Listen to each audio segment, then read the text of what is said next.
و ما فقط امروز از درد، از غم، از صحنه‌سازی ها، از چگونه مردم از روز اول غلام کردن، مغزها را بازی کردن، حتی کودکایی که نمیدونم 3 سال و 5 سال دارن آنها را معتاد خود کردن ما حرف میزنیم که ببینید که در جنگ های اطلاعاتی رحمانوف ببینید که چگونه از آغاز، از روزهای اولی که یک کودک باغچه کودکان میره مغزشویی را شروع میکنه و میریم بعد دیگر برنامه ها، دیگر مشکلات هایی که ما در وطن داریم. اگر ما شما میدونیم که هفته های اخیر رحمانوف سفر داره به ولایت سوخت، سفرهای خیلی با گفتی خودش حرفه‌ای. البته سفرها وقتی راهبری کشور سفر میکنه البته زیر برنامه سفر میکنه. شاید یگانه راهبری است که همین به خاطر کدام ساختکاری ها و به خاطر خود نشانتهی هیچ استراتژی روی دست نداره این آقای رحمانوف است. من مطمئن هستم که یعنی از او سفرها پس از برگشت ضررهای خیلی بزرگی خفته است که ما در گذشته حرف زده بودیم و امروز هم حرف میزنیم و آینده هم حرف میزنیم. راهبری کشور در هر یک سفر، در هر یک برنامه، یک پروژه‌ای که روی دست داره باید پهلوهای منفی و مثبت اون مسئله آموخته شود که آیا فایده همین سفر چیه، ضرری سفر چیه. ما شما میدونید که هر سفری که امام رحمانوف انجام میده میلیون ها سامانی در اونجا پول خفته است. از صحنه سازی های رقص بازی سر کرده تا قالین های زیر پا، از خوراک اون رقاصه هایی که در اونجا هستند تا دیگر مصرف های بی معنی، به خاطری که رحمانوف میبیا میدان های بردروغ ساختن که ما و شما شاهد آن هستیم، کارخانه های بردروغ ساختن ما و شما شاهد او هستیم. یعنی همه این پول ها بودجه کشور است، بودجه حکومت است، بودجه شهر است، بودجه ناحیه است که حق معلم است، حق دکتر است، حق راهرو است، حق راننده است، حق معیوب است، حق نفقه خور است. ولی اینها اون حق ها را میگیرند. معاش آموزگار پایان، خب معاش دکتر پایین، نفقه ها داده نمیشود، کم کرده میشود، او را گجا صرف میکنن برای سفرهای رحمانوف. گویا این سفر خیلی حرفه‌ای است. فرض کردیم که از پهلوهای این سفر بسیاری گپ، یک تاجر یک کارخانه میسازه، یک انشاءات، یک شرکت میسازه، امام رحمانوف لنته او را میبره و میگه که با دستور و هدایت های پیش گرفته جناب عالی امام رحمانوف صاحبکارای وطنی یک چند کارخانه های ساختند. اگر دستور و هدایت های امام رحمان باشه، این عباره‌ای که صاحبکارای وطنی داخل کرده این چی است؟ چرا پس صاحبکاری وطنی اوی کارخانه را باز نکنه؟ چی ربط داره به رفتن رحمانوف؟ چی ربط داره؟ سوال ایجاب میبینه. مثال عادی، خب یک بار ما می سایت خدمات بریم. این سایت خدمات هست، خدمات امام رحمانوف است. خب همه این چیزهایی که میبینین اینجا، خب هم سفرها و ساختکاری ها فرض کردین این یکی از اونها است.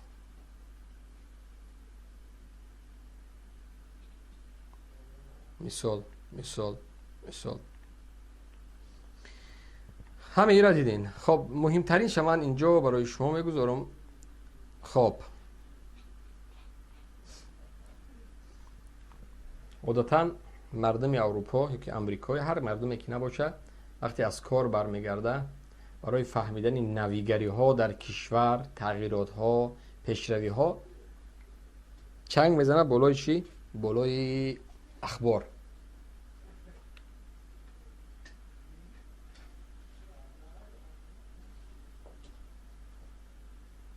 چنگ میزنیم بالای اخبار و مردم. از کار میبیا، سری میز میشه، سری نان خوری، سری چای میشینه، تلویزیونش روشن میکنه، اخبار گوش میکنه. کی را عوض کردن، کدام قانون ها، چه خبرها، چه تحلیل ها، سیاست، فرهنگ، دین، معارف، مکتب، همه ای. یعنی که اخبار یک جمع خبرها را کوتاه میکنه، در یک حالت خیلی خرد کوتاه برای مردم میرسونه. جمع خبرهایی که در کشور میگذره و خارج از کشور. متاسفانه اخبارهای ما از خانهش رحمانوف چگونه کرتش هم میپوشه، چگونه گلستوک، چگونه کاستوم، توفلیاش، چند محافظ، چند ماشین میروه، به کجا میروه، کدام ورتالیات، کدام ماشین، کدام خط سیر، کی میرسه، کجا خواب میکنه. اخباری ما امروز این مسخره بازی شده، این میمون بازی شده است. اخبارهای وطنی میمون بازی است.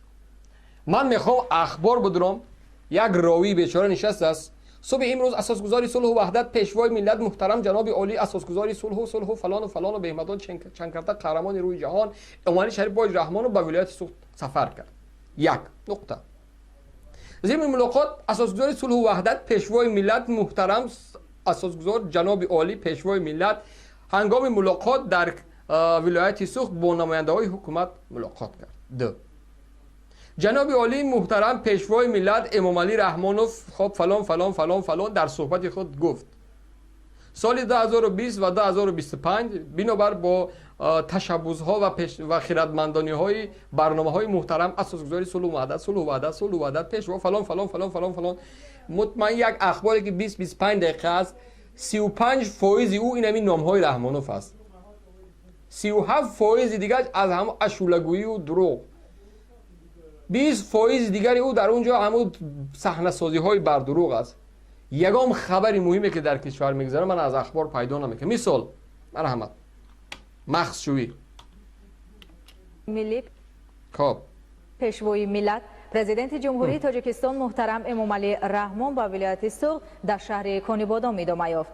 در دایره این سفر که مقصد از آن شناسایی از وضع زندگی مردم، رفت کارهای آبادانی و سازندگی، افتتاح انشاءات تعیینات گوناگون، بازدید از فعالیت خواجگی‌های دهقانی و صحبت و ملاقات با ساکنان میباشد، پرزیدنت مملکت محترم امامعلی رحمان در دهاتی به نام ابوالقاسم لاهوتی شهر کانیبادام بینای نو مؤسسه تحصیلات تا مکتبی رقم 10 کودکستان زنگوله را مورد بهره برداری قرار دادند.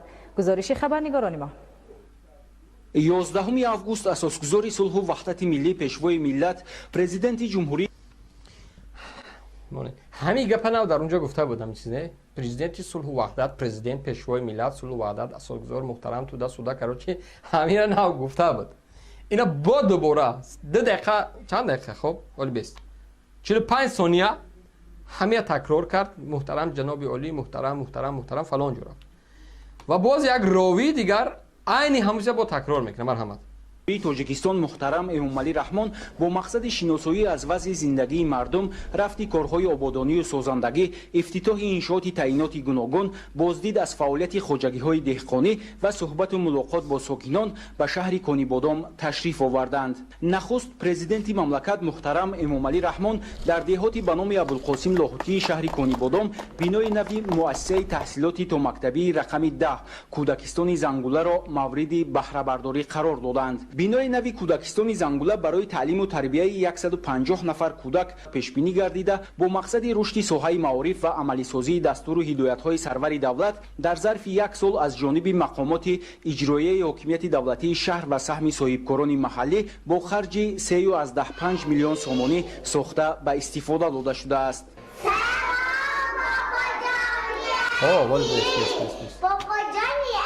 پیش بینی گردیده با مقصد رشد ساحه معارف و عمل کودکستان زنگوله را مورد بهره برداری قرار دادند. بینای نوی کودکستان زنگوله برای تعلیم و تربیت 150 نفر کودک پیش بینی گردیده با مقصد رشد ساحه معارف و عملی سازی دستور و هدایت‌های سرور دولت در ظرف 1 سال از جانب مقامات اجرایی حاکمیت دولتی شهر و سهم صاحبکاران محلی با خرج 3.5 میلیون سومانی ساخته به استفاده داده شده. من مطمئنم 90% ای از حساب صاحبکارا است.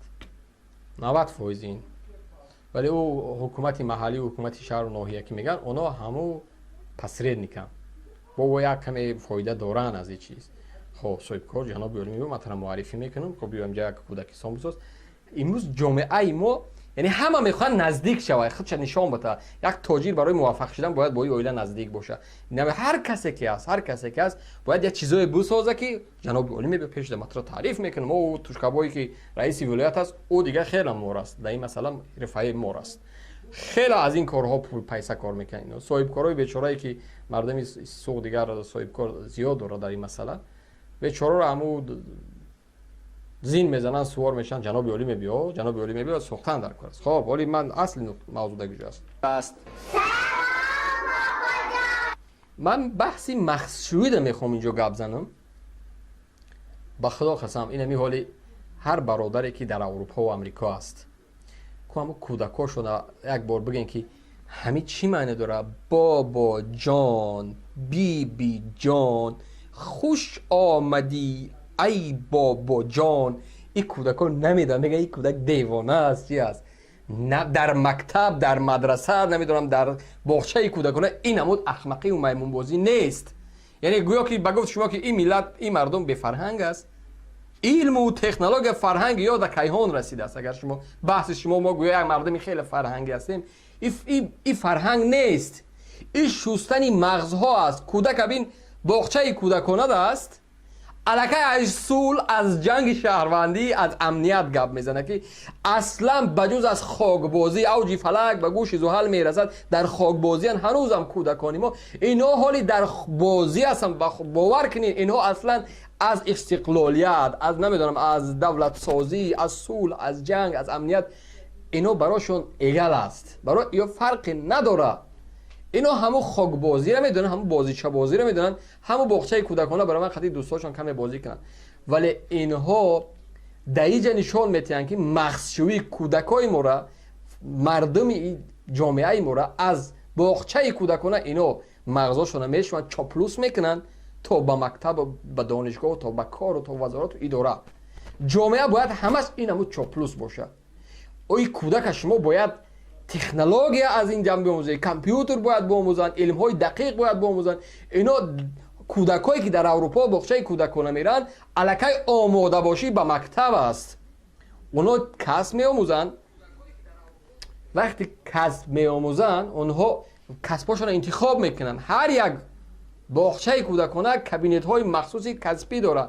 رسام میره، رسم کشی، کسی خانه سازی و انجینری زاو داره. یک کجایی است که دست رفتی باغچه کودکانه رفتن میره در اون کجا خانه سازی و با همون بازیچه مخصوص، یعنی کارهایی که فکرانی انسان وسیع بکنه میکنن. کودک است یعنی در فکر آیندهش تصمیم میگیره که کودک بتونه که وقتی مکتب میره و وقتی کمی عقل داره آیندهش باید مستقیما فکر کنه من انجینیر میشم، من دکتر میشم، من معلم میشم، من نمیدونم یک مهندس میشم، یک کار دیگه میشم.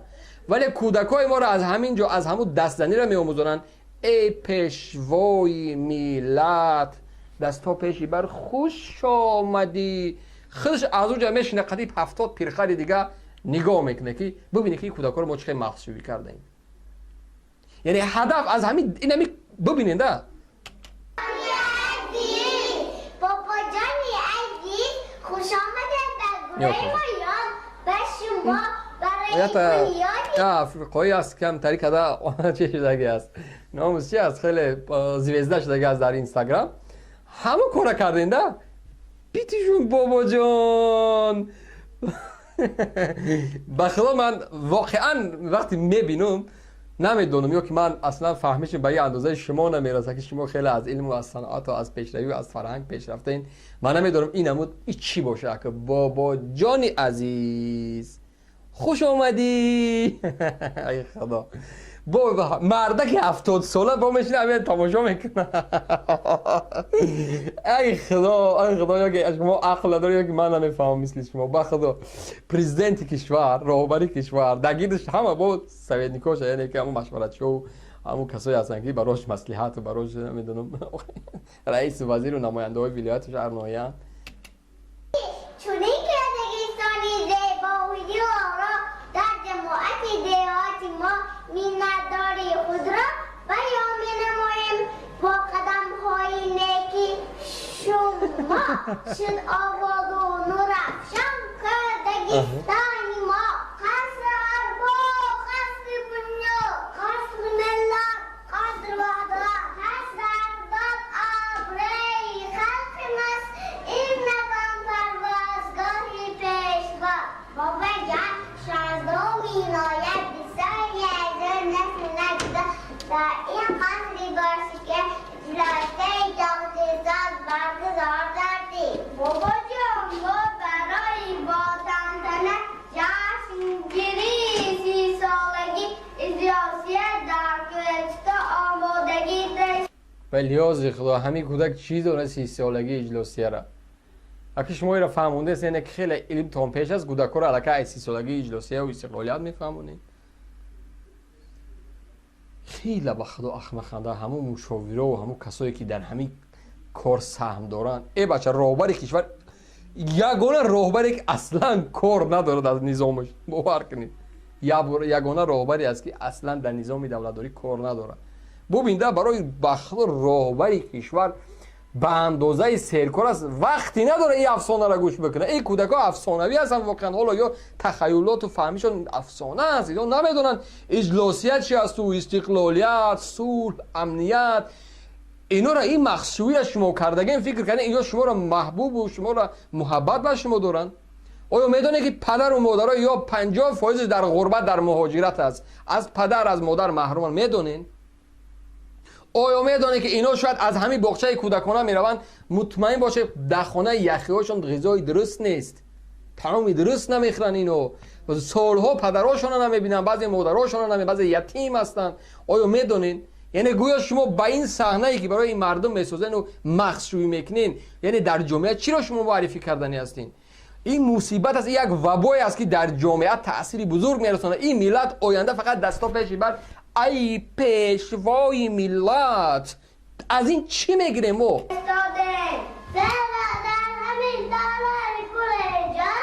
شما بابا جان سوگند خود را یاد کرده، اینجا بدای ما کودکان قصر مقدس می باشد. بابا جان در نتیجه زحمت‌های شما در دیار ما صلح و صفا پایدار شد.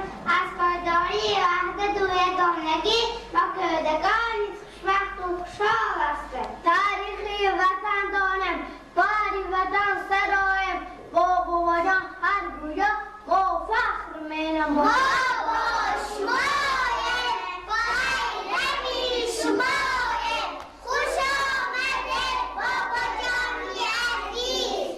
انشاءات نو دو آشیانه بوده، دارای حجره‌های علاهیده خواب و مشغولیت‌گذرانی، آشخانه و نقطه طبی میباشد. در مؤسسه تحصیلاتی تا مکتبی زنگوله در 4 گروه امکانیت مساعد برای تعلیم و تربیه کودکان مهیا بوده، برای بازی و فراغت نیز شرایط ضروری فراهم آورده شده است. از جمله داخلی گروه‌ها با جهاز و عیانیت‌های معاصر و زمانوی تامین. یعنی واکنین هم میو نماینده‌های حکومتن، هم میو کارگری دولتن، باید یا در فکر پیشرفت، صنعت، ترقیات، اقتصاد، معاش آموزگار، معاش دکتر، معاش راننده، یعنی یا ایدئولوگ باید فکرای نو داشته باشن. نه این کار ایو نیست یک باغچه کودکانه را باز کردن. ببین راهبری کشور، رئیس ولایت، نمیدونم ایش مشاور، ایش نمیدونم با این قفالی از رئیس کمیته امنیت سرکردگی، از وزیر تندرستی، وزیر معارف، همه خیر رفتگی نمیدونم کنوش، یعنی آخرش تمام نمیشه این صفحه. یعنی رفتگی از این صفحه دوامدار است، رفتگی است. تمام نماینده های حکومت میبیاین این همین میمون بازی تماشا میکنن. این نیاز نیست یک باغچه کوده مردم. آخه میفهمین که در این دنیا همه روزا چقدر بیناهای بلنده که در اونجا صدها نفر کار میکنه باز میشوه. یگام جای اخباری من نمیبینم، من اخباری هیچ یک دولتی نمیبینم که برای باز کردن کدام یک باغچه چیکار کنن؟ راهبری کشور برای وقتی رئیس ولایت، تمام وزرا و نمیدونم دپوتات های محلی و ناحیوی و شهری، رئیس جماعت و دیگر اینقدر مشاور و مشورت، اینقدر نفر رو برای یک باز کردن چی باغچه کودکانه. یا که شما دیوانه این، یا که مردم دیوانه خیال کردین، یا که استراتژی برنامه رشد اقتصاد شما همین است که یا صاحب کاری بیچاره به قرض و قواله بسازه یک بنا را شما بریم باز بکنین، او کودک بگه ای پیشوای ملت. تمام رئیس و وزیر اونجا بشه، همین دستکداری همون کودکا را بیتشون دنگشون تماشا کنین، گوش کنین. خدا این از حال شما. باور کنین اگر یک خارجی، خدا را شکر که نمیفهمه زبانی ما، الحمدلله که زبان ما زبان انگلیسی نیست، خدا را شکر. اگر زبان ما زبان انگلیسی میشد ولی ما شرمنده خونه در مردم بودیم در تمام دنیا. دیروز یک جا داشتگی بودم، یک نفر اومد، خب ایرانی بود، سلام علیکم، از کجایی؟ گفتم از تاجیکستان. گفت راهبر کشورتون خوب میرقصه. گفتم تو خدا در دنیا اگر راهبر کشور میدونی که رقاص باشه بسیار عالی برقصه؟ گفت نه واقعا من دیدم خیلی خوب میرقصه. گفتم راهبر نیست، او رقاصه است. یعنی ببینید تو این اندازه الکای مردمی که فارسی زبان است، یا کسی که کم ایدئولوژی داره و کسی که میفهمه فرهنگ و میفهمه مدنیت و اخلاق میفهمه، اونا یک کمی دیدگاهشون دیگر است. ولی یک کسی که خیال میکنه همین آزادی و صلح و ثبات همین رقص و بازی است و از فرهنگ و از مدنیت و از تمدن دور است، اونا فکر میکنن که همین تاجیکستان واقعا خیلی کشوری افسانه‌ای و رقص بازی است. با او خاطر دوستای عزیز این نقطه است که در اینجا بحث سری مغزشویی است.